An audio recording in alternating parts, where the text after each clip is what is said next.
Today we'll be discussing about acid-base titrations. What is acid-base titration? Acid-base titration is mainly used for analyzing the unknown concentration of an acid or a base quantitatively. The principle of acid-base titration is based on the neutralization reaction occurring between acids and bases, and at the equivalence point, the moles of H plus ions will be equal to moles of OH minus ions, and an indicator is used to mark the end point of the titration. So, before going detail about acid-base titration, we need to learn about acid-base concepts. So, there are mainly three theories which explain the concept of acids and bases.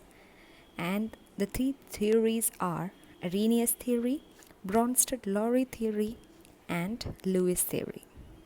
So let's see each one in detail. Arrhenius theory, or we can say Arrhenius concept. According to Arrhenius concept, acid is a hydrogen containing substance which gives hydrogen ion in aqueous solutions. When acid dissociate to produce H plus ions in water, the H plus ions do not remain individual ion, but they will be attracted to polar water molecule. So the reaction is as follows, that is H plus ions, it will dissolve in water and it will be converted into H3O plus, that is hydronium ion. So we can say that an acid is a substance that produces hydronium ion in solution. Examples of these acids are nitric acid and hydrochloric acid. So if you see the ionization of hydrochloric acid, it dissociates and gives H plus ion and Cl minus ions.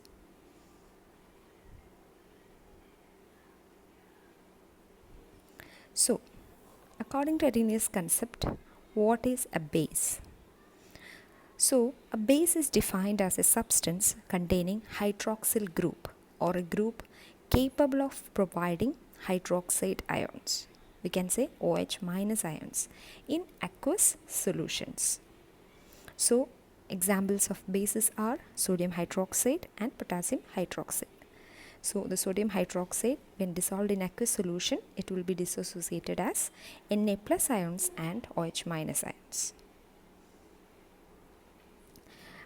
When coming to the limitations of this Arrhenius theory, this theory explains the acid-base behavior in aqueous solutions, but not in non-aqueous solvents.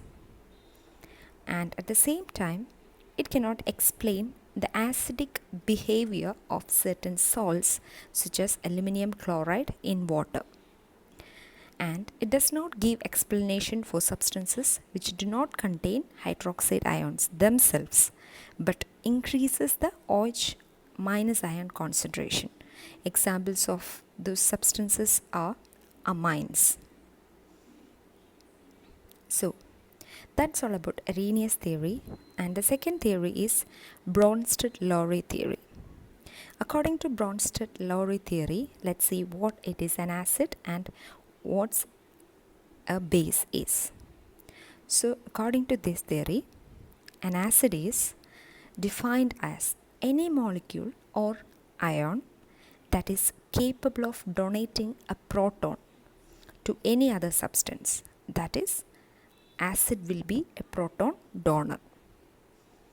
Example is hydrochloric acid. You can see it ionized as H plus and Cl minus ions. That means it donates a proton. And a base is defined as any molecule or ion that can accept a proton from any other substance. Example is ammonia, and ammonia can accept a proton and become NH4 plus ion. And there are some merits of Lowry-Bronsted theory over Arrhenius concept. The first advantage is that LB concept, or we can say Lowry Bronsted concept, is not limited to molecule but includes even the ionic species to act as acids or bases. And this LB theory is not limited to aqueous solutions, as it can extend even to gaseous phase. So the whole reaction we can explain with an example, that is ammonia reacts with hydrochloric acid. The donation of proton and acceptance of proton happen between the acid and base, and we'll be getting NH4 plus ion and Cl minus ion. Next, let's see the classes of Bronsted acids and bases. The first one is Bronsted acid. Bronsted acid can be a monoprotic acid, or we can say a polyprotic acid. A monoprotic acid means which is capable of donating one proton only.